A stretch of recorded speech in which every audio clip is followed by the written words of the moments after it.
53 al 65 vamos a predicar texto para comprender este pasaje. Dice la escritura: trajeron pues a Jesús al sumo sacerdote y se reunieron todos los principales sacerdotes y los ancianos y los escribas. Y Pedro le siguió de lejos hasta dentro del patio del sumo sacerdote y estaba sentado con los alguaciles calentándose al fuego. Y los principales sacerdotes y todo el concilio buscaban testimonio contra Jesús para entregarle a la muerte, pero no lo hallaban, porque muchos decían falso testimonio contra él, mas sus testimonios no concordaban. Entonces, levantándose unos, dieron falso testimonio contra él, diciendo: nosotros le hemos oído decir: yo derribaré este templo hecho a mano y en 3 días lo edificaré otro hecho sin mano. Pero ni aún así concordaban en el testimonio. Entonces el sumo sacerdote, levantándose en medio, preguntó a Jesús diciendo: ¿no respondes nada? ¿Qué testifican estos contra ti? Mas él callaba y nada respondía. El sumo sacerdote le volvió a preguntar y le dijo: ¿eres tú el Cristo, el Hijo del bendito? Y Jesús dijo: yo soy. Y veréis al Hijo del Hombre sentado a la diestra del poder de Dios y viniendo en las nubes del cielo. Entonces el sumo sacerdote, rasgando su vestidura, dijo: ¿qué más necesidad tenemos de testigos? ¿Habéis oído la blasfemia? ¿Qué os parece? Y todos ellos le condenaron, declarándole ser digno de muerte. Y algunos comenzaron a escupirle y a cubrirle el rostro, y a darle de puñetazos y a decirle: profetiza. Y los alguaciles le daban bofetadas. Padre, hoy te damos gracias, Señor, por tu palabra. Trae sabiduría, Dios, al exponerla, y trae entendimiento, Dios, a los que la escuchan. Oramos, Señor, porque el poder de tu Espíritu Santo, Señor, sea tomando la palabra y trayendo vida y haciendo aquello que tú has establecido para esta mañana a través de ella, Dios. Gracias por tu presencia, gracias por esta iglesia, en el nombre de Jesús. Amén y amén. El tema de esta mañana lleva como título: el fracaso total de la justicia. ¿El fracaso qué? Total de la justicia. Luego de estudiar el arresto del Señor Jesucristo la semana pasada y ver cómo reaccionaron sus discípulos y cómo cada movimiento y acto va exactamente conforme a las Escrituras. Cada cosa que sucedió en ese lugar y en ese momento y en ese día está conforme a ¿qué? A las Escrituras. Estamos en el viernes de la última semana de Jesús. Digamos que estamos a horas de la crucifixión. Esto fue en las horas de la mañana, cuando él fue llevado allí al amanecer. Si calculamos bien, no descansó, no durmió, porque quedamos a las 3 de la mañana aproximadamente el jueves, después del arresto, de llevado preso, golpeado, pero no hay descanso, ¿no? Nadie puede decir que él pasó un tiempo de descanso. Simplemente unas horas más, poquitas horas después, empieza este pasaje. Ahora vamos a mirar el juicio de Jesús, sabiendo de antemano que todo lo que sucedió allí solo muestra el corazón del hombre injusto y el fracaso de la justicia. Eso nos vamos a aprender hoy. Hoy vamos a aprender cómo el hombre es injusto y el hombre fracasó en su intento de matar a Dios y en su intento de lograr que fuera cierto lo que decían de él. El fracaso de la justicia no comenzó con el caso de Jesús. Es algo que ha estado en la tierra por todas las generaciones. Siempre ha estado el fracaso de la justicia y siempre va a estar. Romanos 1:18 dice que la impiedad y la maldad de algunos hombres detiene con injusticia la verdad. O sea, detiene la verdad no quiere decir, escuche, que la puedan cambiar, ni quiere decir que le puedan quitar el poder a la verdad los hombres. La detienen. Pero una cosa es detenerla y otra cosa es cambiarla. No se puede cambiar la verdad. No hay sino una sola verdad. Vivimos en un mundo injusto. donde los hombres han determinado qué es bueno y qué es malo. Ya no hay cosas buenas y malas según Dios, sino hay cosas buenas y malas según ¿quién? El hombre, según la sociedad, según los deseos y las pasiones y los pensamientos del hombre se determina qué es bueno y qué es malo para una vida. Se educa a hijos conforme al pensamiento del hombre y no al pensamiento de Dios. Si los hombres o las mujeres creen que algo es bueno para sus hijos, lo permiten, pero ya no se basan en ¿qué? En la escritura. Ya no nos basamos en decir qué piensa Dios, qué dice Dios acerca de la educación de los hijos, qué dice Dios acerca del matrimonio, qué dice Dios acerca de la verdad, de los mandamientos que Él estableció en la Biblia, y antes de establecerlos en la Biblia los escribió en el corazón del hombre. ¿Sí sabía? Antes que Moisés descendiera del monte con los 10 mandamientos escritos, Él ya los había escrito en el corazón del hombre. Por eso el hombre es inexcusable, quien quiera que sea. Todos sabemos que es bueno y que es malo. Pero Isaías dijo: a lo bueno llaman malo, a lo malo llaman ¿qué? Bueno. A lo dulce llaman amargo y a lo amargo dulce. Cuando te comes algo amargo, ¿tú lo llamas dulce? No. Pero cuando se trata de la vida y de los principios morales, sí. A lo amargo llamamos dulce y a lo dulce llamamos ¿qué? Amargo. Ya no hay absolutos totales y estamos en un tiempo de relatividad, donde hay 50 verdades para 50 personas, cuando no hay sino una sola verdad. Se llama Cristo, su evangelio, su palabra. Esa es la verdad. No hay otra verdad, donde cada cual puede hacer lo que quiera, según lo que sienta y no según la verdad de la palabra de Dios. Estamos en el tiempo más especial, al mismo tiempo, valga la redundancia, el tiempo más difícil. Especial porque la gracia de Dios está sobre la tierra para salvar todavía, para dar esperanza al que está perdido, pero difícil y complicado porque al mismo tiempo hay confusión, hay caos, hay engaño, hay mentiras sobre la tierra. Y el cristiano tendrá que aprender a vivir en medio de ese caos y de esa mentira, sostenido únicamente ¿en qué? En los valores y en los principios de la Escritura. Los estándares de educación son los más bajos en este tiempo que en cualquier otro. Los ideales de las naciones están contaminados con el deseo de poder y la ambición de los gobernantes. Si no es cierto, usted podría demostrar lo contrario. Si no es cierto lo que se dice desde un púlpito, usted podría demostrar lo contrario si puede. Aún la iglesia ha caído en la ambición y en la manipulación y en mezclar la psicología y el humanismo para hacer que las personas asistan a sus congregaciones y escuchen lo que quieren escuchar y salgan felices porque Dios les ama. Este es el evangelio moderno. El evangelio de la Escritura enseña otra cosa: que el pecador debe ser humillado semanalmente, que el Salvador debe ser exaltado y que se debe promover ¿qué? La santidad en la iglesia. Ese es el mensaje del evangelio. Un Cristo exaltado por los siglos, no por nosotros. ¿Quién exaltó a Cristo? Dios. El pecador debe humillarse constantemente y la iglesia debe ser llevada a una vida ¿de qué? De santidad. En el Salmo 11, 3, 4 el salmista exclama en su preocupación hace mil años antes de Cristo y dice, Salmo 11, versículo 3 y 4, dice: si fueren destruidos los fundamentos, ¿qué ha de hacer el justo? Hágase esa pregunta. Si fueren destruidos los fundamentos, ¿qué ha de hacer el justo? Eso estamos viviendo. Todos los fundamentos de la sociedad están siendo ¿qué? Destruidos, permeados de impureza, de inmoralidad, de maldad, permeados de un cristianismo tibio y liviano, donde los que dicen ser cristianos no oran, no leen la Biblia y no tienen un conocimiento claro de la salvación. Eso estamos viviendo en esta generación. Pero el salmista dice: si fueren destruidos los fundamentos, ¿qué ha de hacer el justo?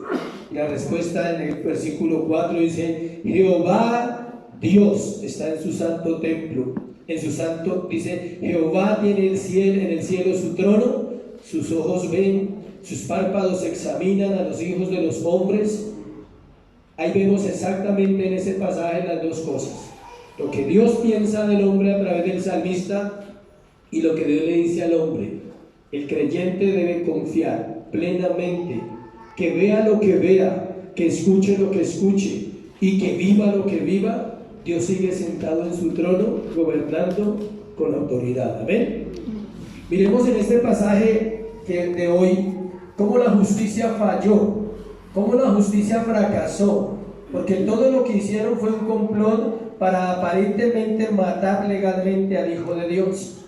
En Deuteronomio, antes de entrar ahí, 16 del 18 al 20, encontramos una instrucción que Dios le dio a Moisés para cuando el pueblo entrara a la tierra prometida, y es la misma instrucción que Dios le da a cualquier persona que llega al Evangelio, la cual, si ellos cumplían esa orden en la tierra, no vendría el juicio de Dios, y si no la cumplían, vendrían los juicios de Dios. Sabemos que no la cumplieron, sabemos que tuvieron que ser llevados cautivos durante muchos años por no cumplir la palabra.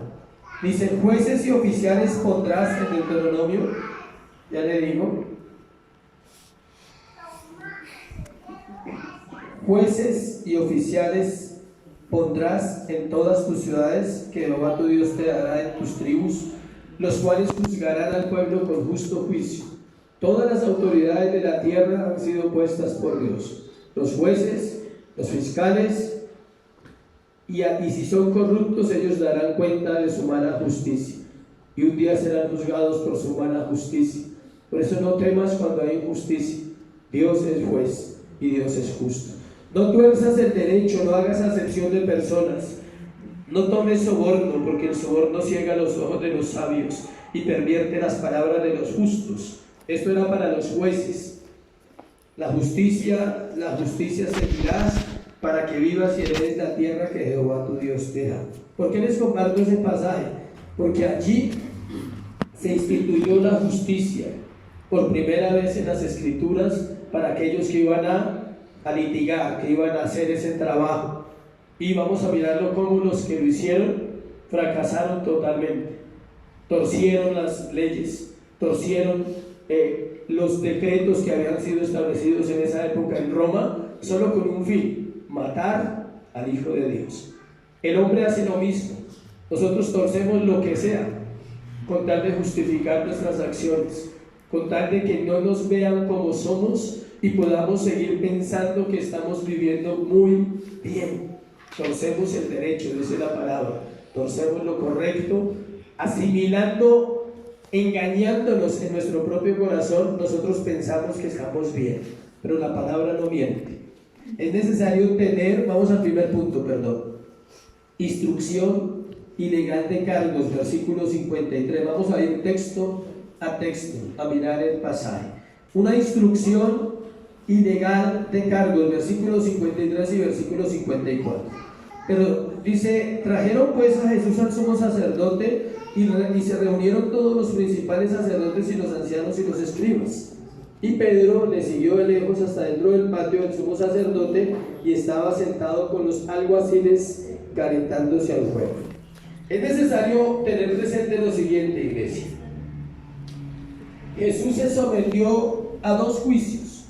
Hubo dos juicios estudiando la Biblia.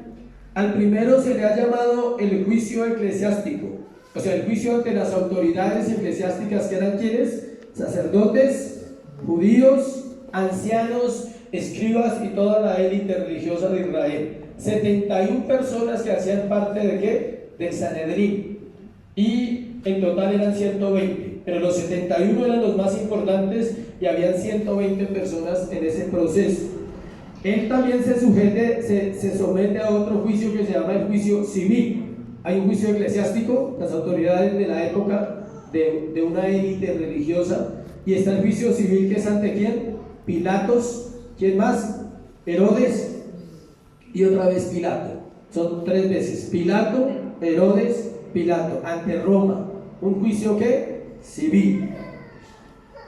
Si quieres saber dónde está eso, está en la Biblia. Bueno, puede ir y buscar, y está en la Biblia las 6 historias. Se necesita tiempo para buscarlo, en los evangelios y ver que hay 3 juicios eclesiásticos y hay 3 juicios ¿qué? Civiles. Las leyes de los judíos eran claras, escuchen, establecidas según la ley. Le voy a leer lo que un acusado tenía derecho como hoy. ¿Alguien ha estado en un juicio? Aparte del pastor. No, te felicito. ¿Alguien ha estado en un juicio real? No, solo yo. Bueno, Liliana, mi esposa, gracias a Dios, yo viví, solo yo. ¿Sí?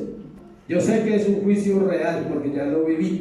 ¿Sí? Sé lo que es una persona condenada y sé lo que derechos que tiene, deberes que tiene, y sé cómo la justicia obra también, porque lo he vivido en carne propia. Entonces, no solo le comparto lo que vivo aquí en la Escritura, sino también parte de lo que es realmente ser juzgado. Escuchen, el acusado tenía derechos, los cuales nunca recibió el Señor. Tenía derecho a un juicio público durante el día. No se realizó, ¿o sí? No se realizó. Ahorita miramos que no se realizó. Tenía derecho a una defensa, no tuvo defensa. Nadie lo defendió. Solo podía ser acusado por 2 testigos con pruebas, y si eran falsos debían morir. Así dice la ley de Moisés. Si era juzgado a morir, debía ser apedreado, no crucificado. La ley de Moisés no crucificaba. La ley de Moisés ¿qué? Apedreaba. El testigo principal debía ser el primero en tirar la primera piedra. De ahí para allá todos lo apedreaban. Esa era la ley. Debía transcurrir un día entre la sentencia y la ejecución, periodo en el cual los miembros de la corte que habían pronunciado la sentencia ayunaban y oraban y reflexionaban. Sí, y también pedían tiempo para encontrar más evidencia o para quitar de pronto la sentencia, apelar y decir no, nos equivocamos.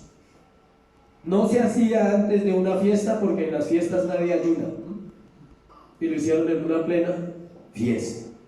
En el juicio del Señor se dejó de lado todo esto y se hizo el juicio basado en el corazón de los hipócritas que conformaban el Sanedrín, 71 hombres.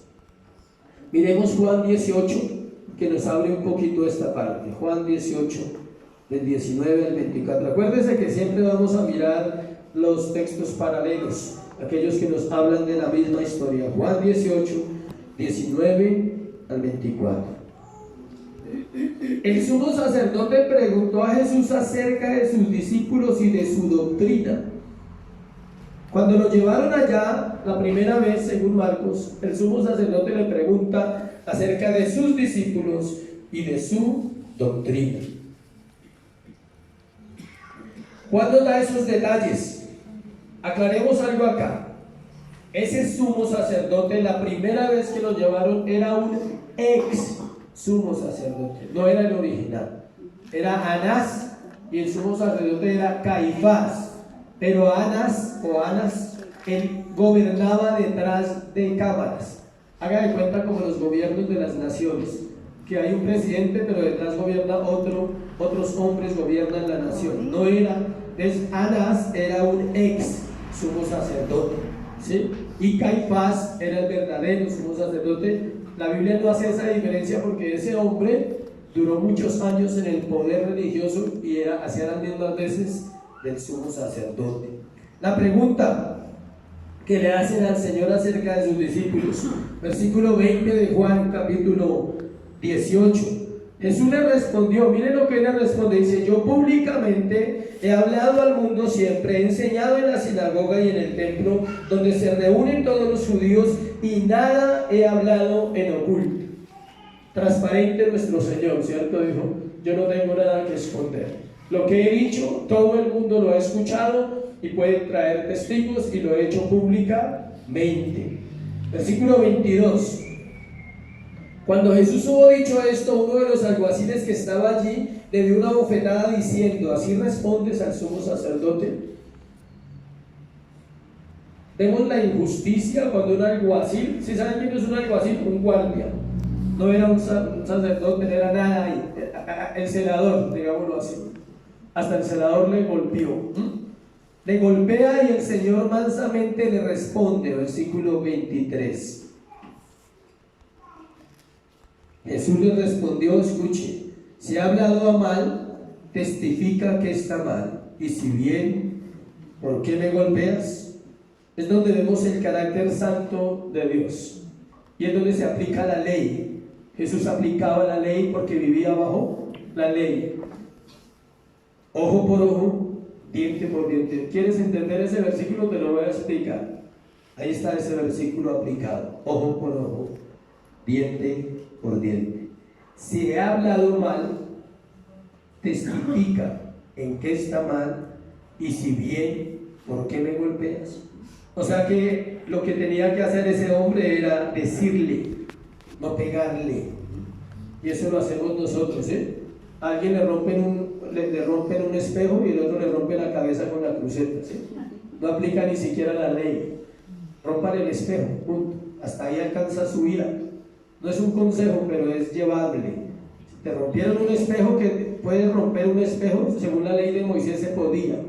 Según la ley de Moisés, no estoy diciendo que según esta iglesia, bueno, según la ley de Moisés, si usted le rompieron un espejo, usted podía romper ¿qué? Un espejo.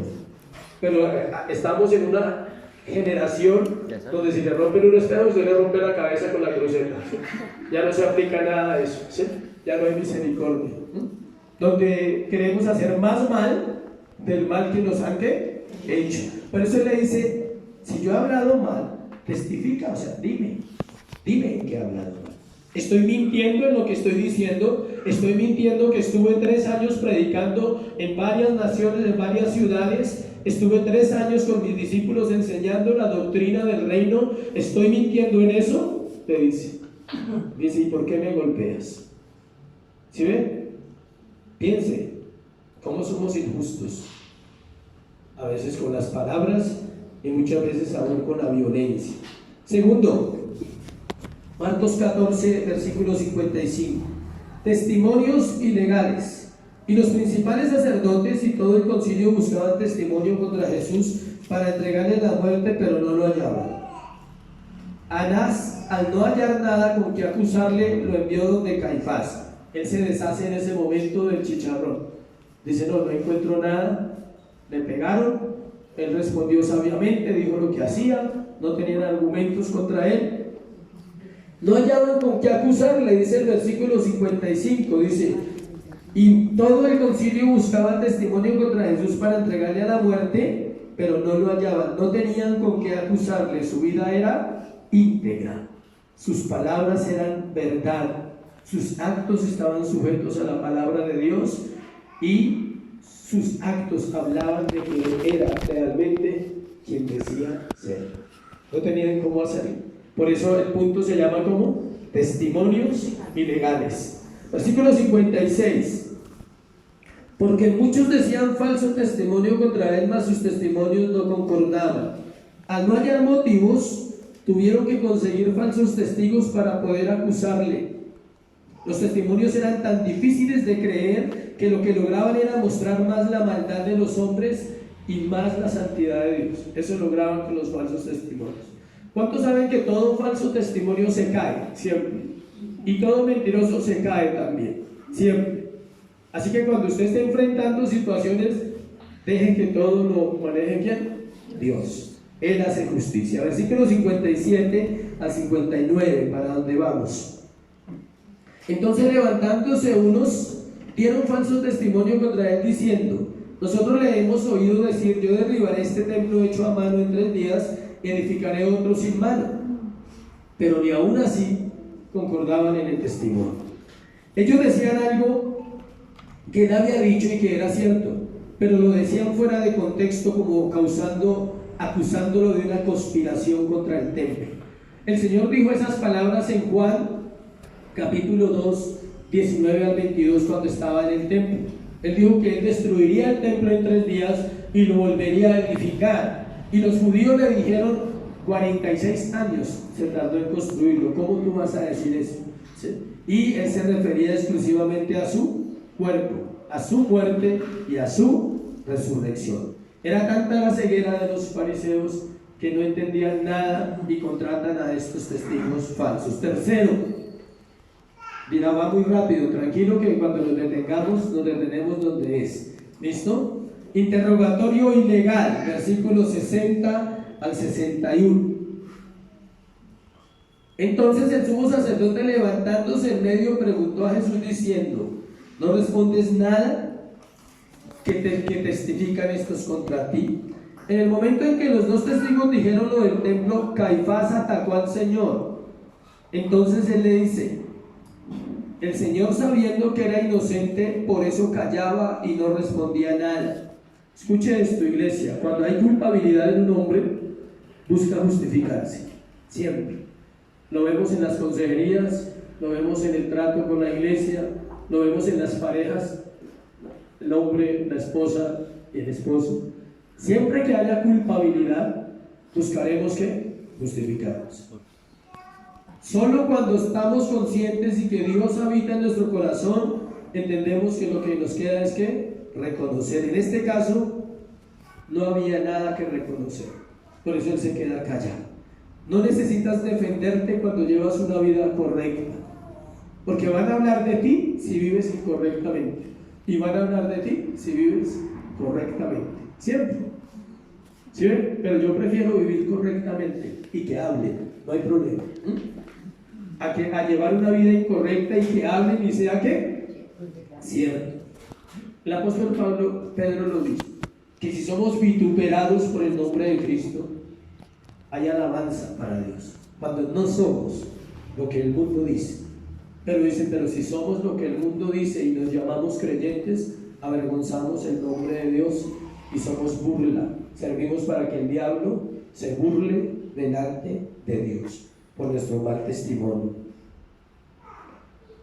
El Señor recordaba las palabras del profeta Isaías, capítulo 53, versículo 7. Miremoslo, para comprender la actitud que él tenía en ese momento cuando le preguntan. Isaías 53, 7.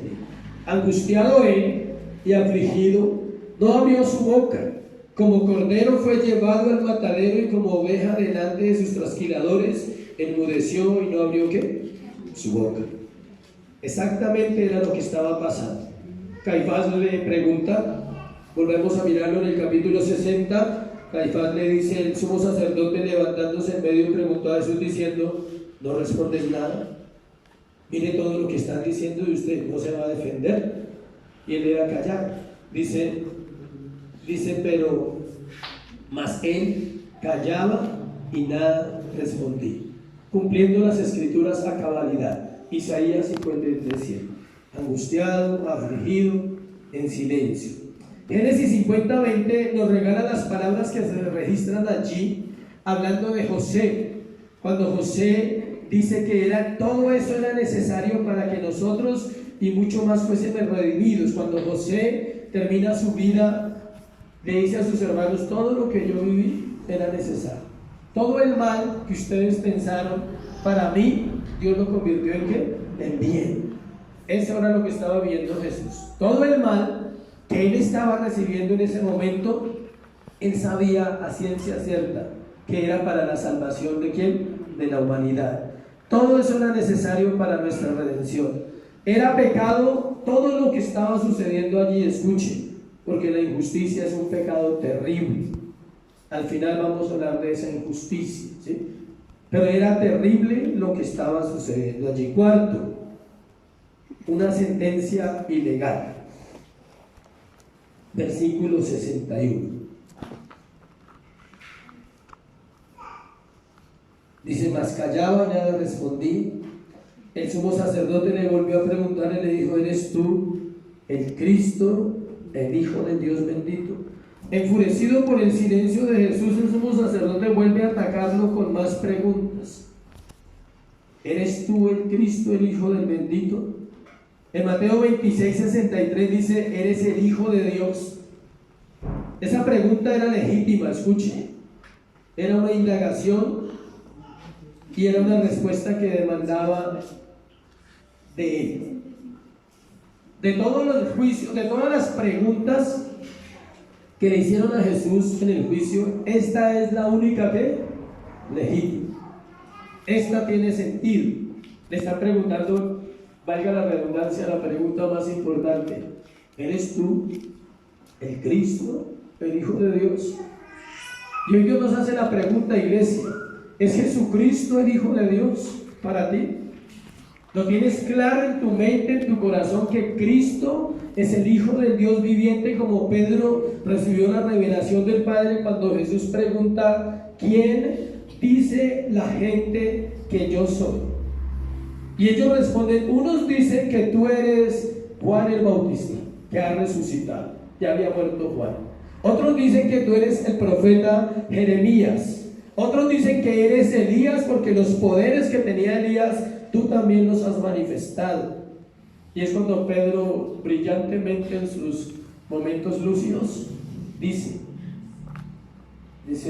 tú eres el Cristo, el Hijo del Dios que viviente. Y es cuando el Señor le dice: Pedro, no te lo reveló ni carne ni sangre, sino ¿quién? Mi Padre que está en los cielos. Allí había un velo tan terrible, escuche, tan terrible en ese juicio, que ninguno de ellos ni podría entender y nunca iba a saber que Él era el Hijo de Dios. Hasta hoy, 2000 años después, los judíos no reconocen que el Mesías ya vino y están esperando ¿a quién? Al Mesías. Hoy, la fecha de hoy, este domingo, los judíos esperan ¿a quién? Al Mesías. Son tan ciegos que no han podido entender esa parte. Esta pregunta, vuelvo y le digo, era legítima. Por supuesto, el Señor sabía la intención. Aquí está la respuesta que lo condena y lo lleva a la muerte en la cruz del Calvario. Él sabía la intención. ¿Cuál era la intención? Acusarlo de blasfemia. Pero ustedes creen que Jesús iba a decir una mentira por salvarse, como nosotros. Muchas veces hemos mentido por salvarnos de un problema. Es más, es tan fácil mentir para el hombre simplemente por guardar la apariencia. Miente. Es fácil mentir porque tenemos una, entre comillas, reputación, que a la luz de la Biblia no existe ninguna reputación. Existe el pecado y existe la santidad. No hay reputación. No hay nada que cuidar en un cristiano. Usted no tiene ninguna reputación que cuidar, tiene un testimonio que guardar y obedecer a Cristo. Eso es el cristianismo. No hay reputación. ¿Qué dirán los demás? Digan lo que se les dé la bendita voluntad. Mientras usted esté viviendo para Dios, aclarando que sigue siendo un pecado, seguimos siendo pecadores, aclarando que estamos en un proceso de santificación, que seguiremos fallando y también le fallemos a las personas. Pero yo le hago la pregunta: ¿Jesús respondería incorrectamente a esa pregunta? Jamás. Él sabía que esa era la pregunta determinante para matarlo, para acusarlo ¿de qué? De blasfemia. ¿Por qué? Porque según la ley nadie podría decir que era Dios, y él iba a afirmar que él era ¿qué? Dios. Al contrario de lo que uno pensaría, su respuesta fue una declaración de poder, su deidad, de declarar su deidad y declarar su título y su honor de ser ¿qué? El Mesías. Versículo 62. Yo soy. Otra vez. ¿Se acuerdan que lo respondió en Getsemaní? ¿Qué pasó cuando él dijo en Getsemaní: yo soy? Todos cayeron a tierra porque es el nombre de Dios, ya lo habíamos dicho. Una vez más dice: yo soy. Y veréis al Hijo del Hombre sentado a la diestra del poder de Dios y viniendo en las nubes del cielo. Es el nombre de Dios, el mismo que usó en Getsemaní y el mismo que usa en el Evangelio de Juan más de 7 veces para decir verdades que han transformado el mundo desde hace 2000 años. Porque Jesús dijo: yo soy. ¿Alguien tiene hambre de Dios? Él dice: yo soy el pan de vida que descendió del cielo. Juan 6. Está en el capítulo 6. Juan 8:12 dice: yo soy la luz del mundo, el que a mí viene ya no andará en tinieblas, sino que tendrá la luz de la vida. ¿Alguien está en tinieblas? Jesús dice: yo soy la luz del mundo. ¿Alguien está muerto? Jesús dice: yo soy la resurrección y la vida, el que cree en mí, aunque esté muerto, ¿qué? Vivirá. Juan 11:25. ¿Alguien necesita al buen pastor? Él dijo: yo soy el buen pastor, y el buen pastor da la vida por las ovejas. Yo soy la vid y vosotros sois ¿qué? Los pámpanos. Juan 14:6: yo soy el camino, la verdad y la vida, nadie viene al Padre sino por mí. El yo soy no era una declaración, tranquilos que yo soy, o sea, no. Estaba toda su grandeza, toda su deidad, todo su poder como hijo de Dios manifestado, diciendo: yo soy igual al yo soy. ¿A quién? A Dios. Él podría haber dicho: yo soy Dios, y ya, no necesitaba más explicaciones. Pero él dice: yo soy, y veréis ¿a quién? Al Hijo del Hombre. También usa otro de los nombres que se le dan a Jesucristo, el Hijo del Hombre, citando Daniel capítulo 7, versículos 13 al 14. El profeta Daniel había dicho eso siglos antes, hablando de Jesucristo.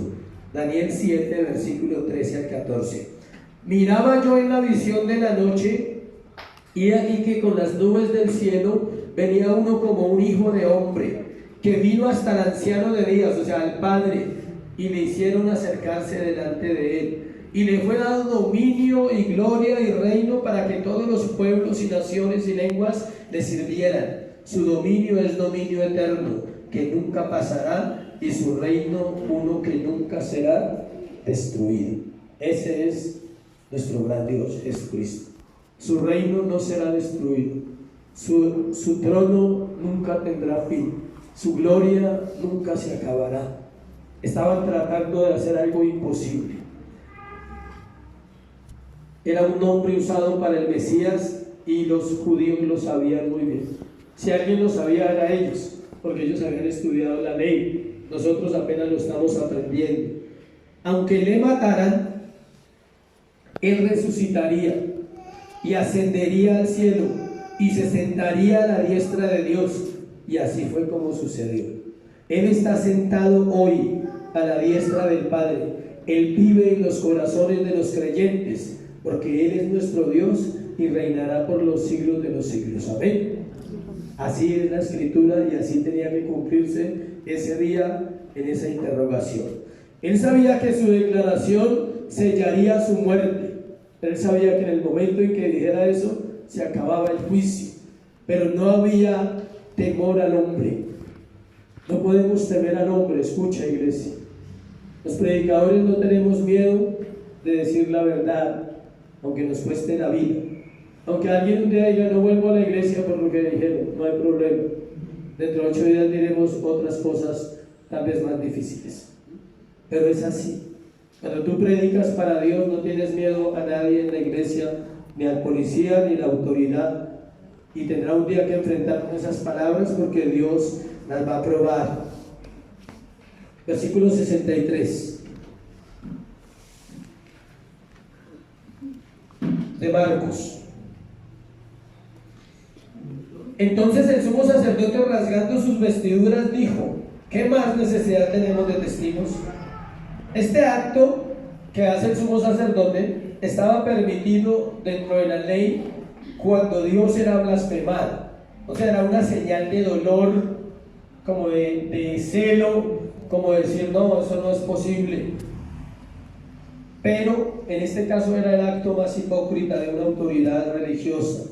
No le importaba honrar a Dios, él no quería honrar a Dios, solo estaba feliz porque había encontrado el motivo para matar a Jesús.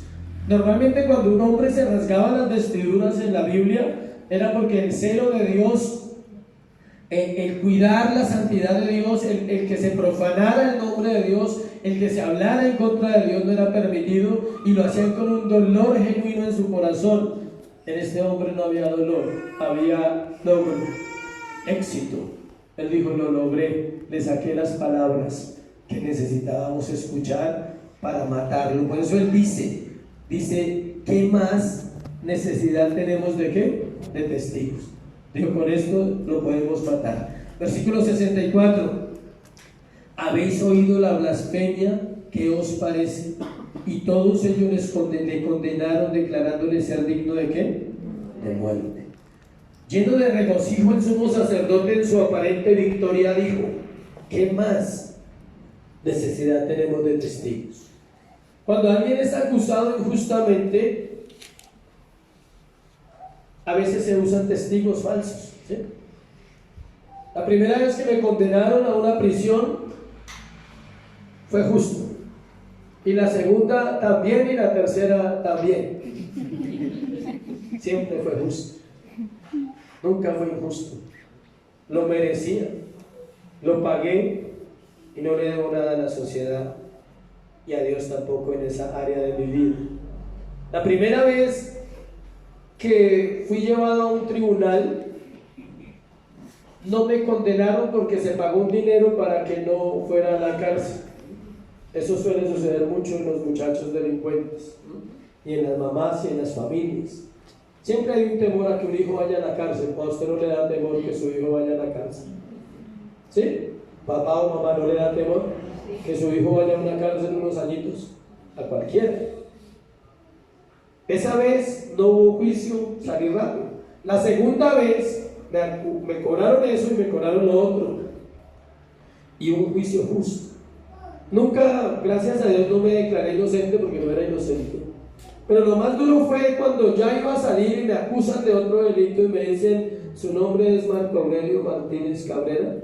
Y sí, señor, ese soy yo. Usted, su cédula es esta. Sí, ese soy yo. Ah, usted tiene un proceso pendiente con la justicia penal. Usted estuvo en tal lado, en tal año, en tal fecha. Sí, señor, yo estuve ahí. Ya había conciencia en mi vida en ese momento. Donde me hubieran preguntado años antes, decía, yo no conozco a ese tal, yo no sé quién es ese, yo no sé de qué me está hablando. ¿Cómo nos cuesta, no, reconocer nuestras faltas? ¿Y cómo nos cuesta reconocer nuestros pecados delante de alguien justo, de alguien santo como es Cristo? Su pregunta daba la misma respuesta y el caso estaba cerrado y la sentencia sería ejecutada. Estoy en el versículo 64. Su pregunta daba la respuesta, decía, no necesitamos nada más. Qué insensatez y qué vergüenza condenar al único justo y al único santo. Es el orgullo del hombre que saca a Dios de su corazón y prefiere vivir en su opinión que lo llevará a la muerte eterna. El hombre prefiere vivir en su opinión. Ellos condenaron al Hijo de Dios en una mañana de un viernes, pero ellos estarán eternamente separados de Dios por ese pecado y por ese delito. Si usted y yo llegamos un día a la eternidad, veremos el juicio de ellos y veremos el justo juicio de Dios sobre los que juzgaron injustamente su causa. Versículo 65, parte A. Algunos comenzaron a escupirle y cubrirle el rostro y darle de puñetazos, revelando su naturaleza, su verdadera naturaleza. ¿Sí ven cómo cambiaron de ser amables? ¿No han conocido gente que cambia su naturaleza de un momento a otro? Y es tan amable y de un momento a otro se transforma. De un momento a otro ya no es amable, sus palabras no son amables, y tristemente pasa en la iglesia. Conocer cristianos y de un momento a otro ya no son cristianos. Uno dice, pero era santo, o sea, iba a la iglesia. Se transforma, alguien decía, es como si un alien fuera puesto ahí, como si algo interno se manifestara, y en ellos pasó una transformación rara. Están hablando con Jesús, le están preguntando cosas, pero brotó su verdadera naturaleza, perdieron el orden y mostraron lo que eran. No se descontrolaron ahí, eran así, eran malos, perversos. Empezaron a escupirle y darle puñetazos y maldecirle, dice el texto ahí. El escupir a alguien en la cultura judía, y me imagino que en la gran mayoría de culturas, es el máximo acto de desprecio. Creo que aquí también, ¿no? A nadie le gusta que lo escupan, ¿no sé? No. Es un acto de desprecio. Pero para ellos era una connotación muy fuerte. Escupir era un acto de maldecir.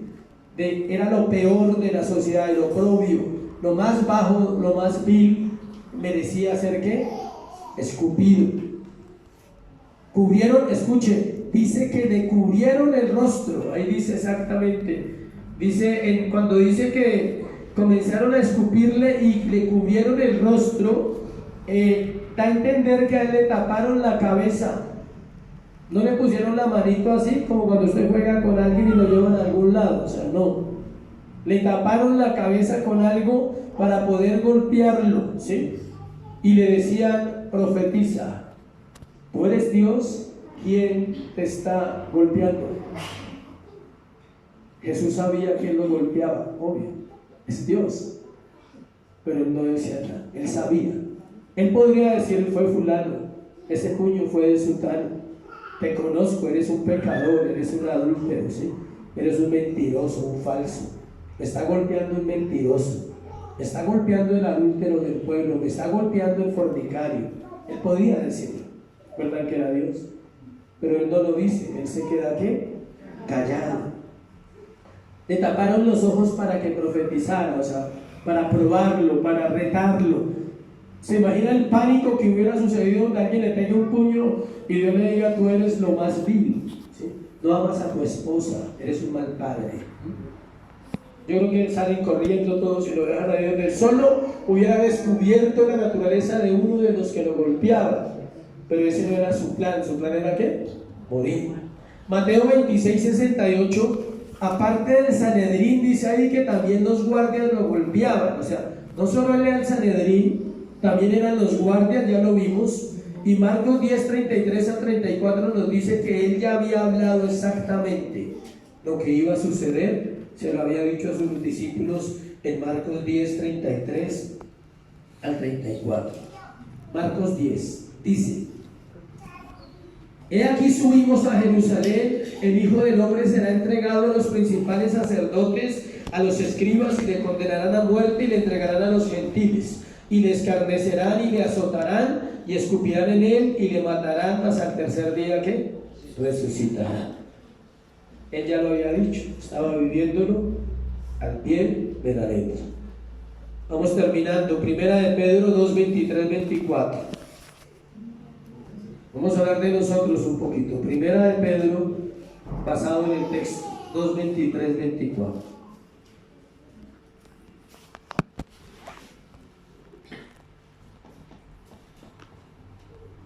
Primera de Pedro.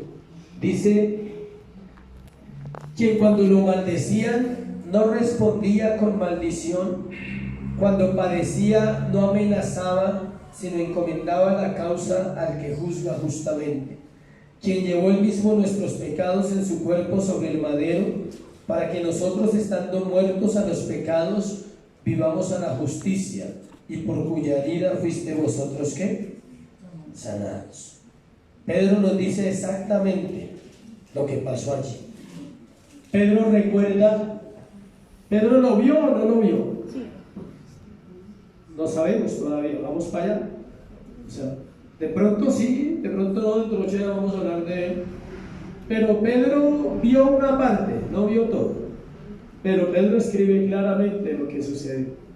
Algunos dicen que quizás vio el momento cuando lo golpeaban y luego vino la negación, ¿se acuerdan? Que dice que Jesús lo miró y que lo amó.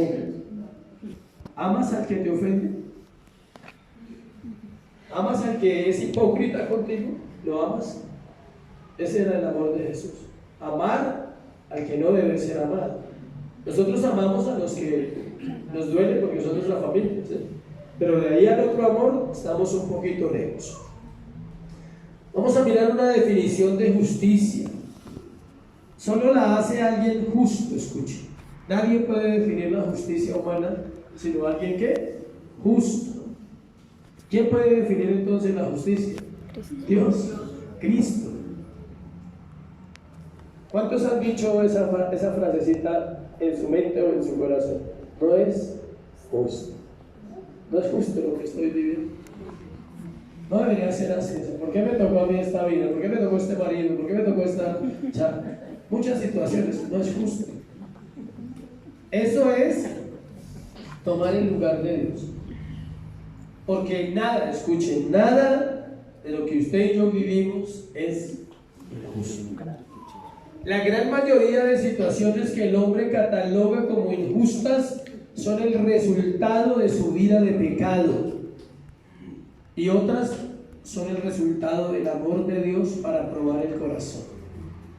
¿Sí ven? Unas son ¿qué? Las consecuencias de lo que se ha sembrado y recogemos justamente, aunque a nosotros nos parece que injustamente. Y otras, no sembré nada, pero Dios me ama tanto que quiere sacarlo todo de mi corazón y me prueba en su amor. Dice, no me gusta lo que hay en ese corazón, vamos a apretar un poquito. Vamos a apretar. ¿Qué pasa cuando se aprieta la crema? ¿Sí? El cepillo se unta. Es sencillo, ¿sí? ¿Qué pasa cuando el hombre se aprieta? O sea, sale lo que no se debe. Algo tendrá que salir de nuestro corazón. Y no puede decir como dijo Jesús, poder salió de mí. O sea, no va a salir el poder, no, va a salir lo inmundo, lo sucio, la desobediencia, la rebelión, la murmuración, la crítica, el orgullo. Eso sale del hombre cuando Dios aparentemente, escuche, aparentemente está utilizando algo injusto. Le voy a nombrar varias cosas que llamamos injustas. Unas usted las ha vivido, otras yo las he vivido, y si no, pues las vamos a vivir, no se preocupe, ¿ves? No hay problema. Una, la enfermedad. Qué injusticia, ¿no es? Dos, la muerte de alguien que amamos. Qué injusticia, era solo un niño. Qué injusticia, era tan buena gente. ¿No entiendes, Dios? O sea, ¿no entiendes que me quedé solo? Qué injusticia. Esa es una parte dura, ¿no? De lidiar con la muerte, con la enfermedad. El fracaso matrimonial. Qué injusticia. Nadie sabe lo que me tocó. Nadie se imagina lo que me tocó a mí. Con cilantro incluido. ¿Sí entendieron o no? ¿Quién no entiende lo del cilantro para explicarle, por favor? No, tranquilo, levante la mano, estamos en confianza, es una iglesia pequeña. Muy bien, gracias David. David no entiende lo del cilantro. ¿Para qué se usa el cilantro? Para la changua. Entonces por eso digo que con cilantro incluido, la changuita que me tocó, nadie se imagina. Qué injusticia, Señor, o sea, tú realmente es que no eres justo. Algo que nos parece injusto como creyentes es tener que obedecer. ¿Por qué tengo que obedecer? ¿Por qué tengo que hacer lo que otros dicen? Porque Dios dice que debemos obedecer. Mientras no vaya en contra de las Escrituras, el problema no es de la iglesia, es del que no obedece. Amén. Cuando vaya en contra de las Escrituras y se predica una herejía, le abrimos la otra puerta. No esa, sino la otra, para que la gente pueda salir y decir, no es un lugar correcto. Pero mientras no sea así, no hay una injusticia, es tu corazón y mi corazón injusto. Ahí sí es. Somos injustos. ¿Cuántos saben que somos injustos? Y que solo Él es justo. Lo que pensamos que es injusto muchas veces no lo es, y lo que catalogamos de justicia está basado en nuestra propia opinión. Escuchen, si no comprendemos qué es justicia, no entendemos lo injusto, mucho menos podremos pensar en qué es actuar justamente. Se necesita lo uno y lo otro.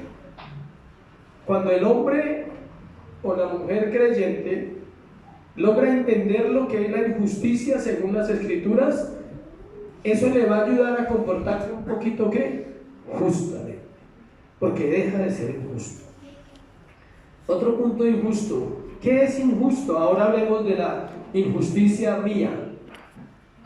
Ya hablé de lo que es injusto, de los actos que pueden llegar a nuestra vida, pero yo ¿por qué tengo que vivir eso?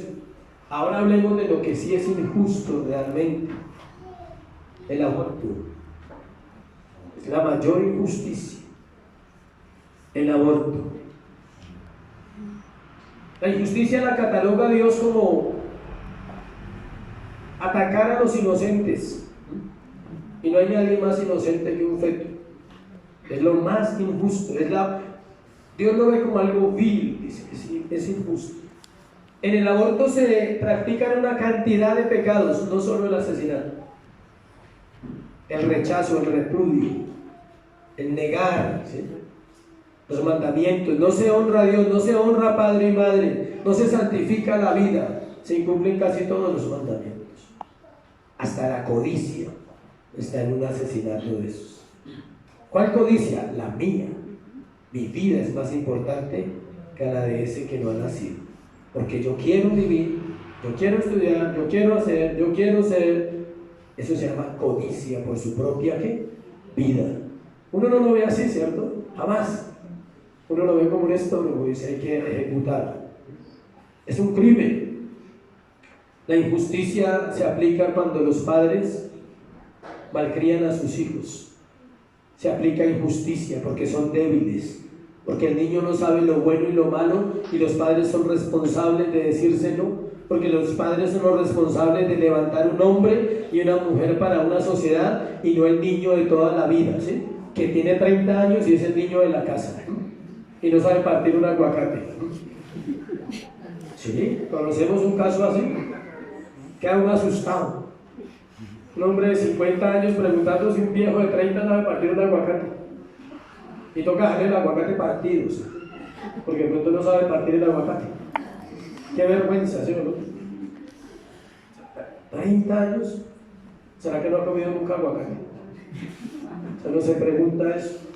Injusticia, la que realizamos cuando no obedecemos, somos injustos. Cuando enseñamos a nuestros hijos a ser rebeldes con la autoridad, porque nosotros somos rebeldes, estamos enseñándole a ser ¿qué? Injustos. Me sé muchas, pero no hay tiempo.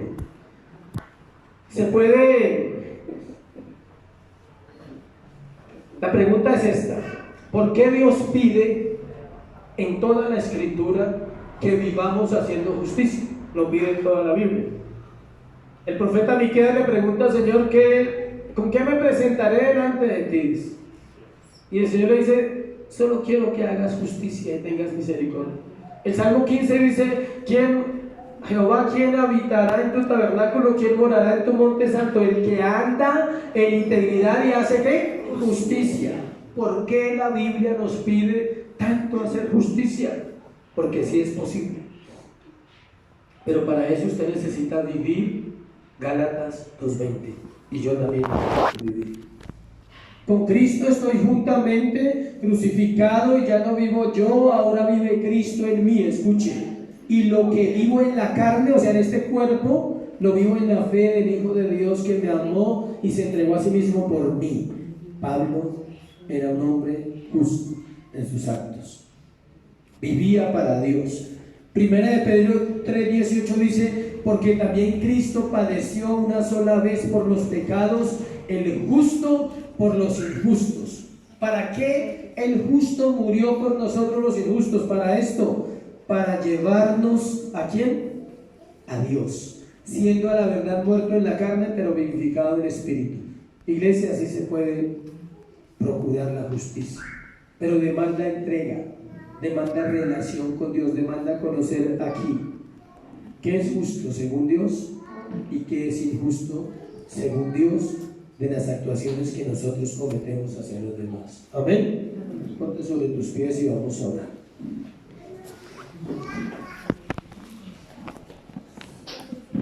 Cierra tus ojos. Vamos a darle gracias a Dios. Padre, hoy te damos gracias en el nombre de Jesús por tu palabra, Señor. Gracias porque tú eres justo. Exaltamos ese atributo esta mañana delante de ti, tu justicia. El Dios justo conoce los corazones, los prueba, los pesa. Dice que si son hallados faltos, la balanza se inclinará siempre solo hacia Él. Nunca la balanza le ganará a Dios. Él pone la justicia en un lado y pone la vida del hombre en el otro lado, y la justicia siempre gana, porque es la justicia de Dios. No hay otra manera de vivir sino solamente conociéndole a Él, viviendo para Él. Por eso te pedimos perdón, Señor, como congregación, como iglesia, cuando ha habido injusticia en nuestro corazón. Al igual que esos hombres fracasaron en el justo juicio de Dios, nosotros hemos fracasado en nuestra justicia, porque no hemos sido justos, ni contigo, ni con nosotros mismos, ni con aquellos que amamos y aquellos que nos aman. Por eso ayúdanos en nuestra debilidad, por eso enséñanos a vivir una vida que te agrade, Dios. Hoy te doy gracias por tu palabra. Te pido que ella obre en el corazón del creyente lo que tú quieres hacer, lo que tú pusiste esta mañana, que se haga vida en ellos, que no sea solo el conocimiento, sino que nos lleve a tomar acciones cuando hemos sido injustos, arrepentirnos y volver al camino de la rectitud y de la justicia. Te doy gracias en el nombre de Jesús. Amén. Y amén. Dios les bendiga. Dios les guarde. Dale un aplauso a Jesucristo.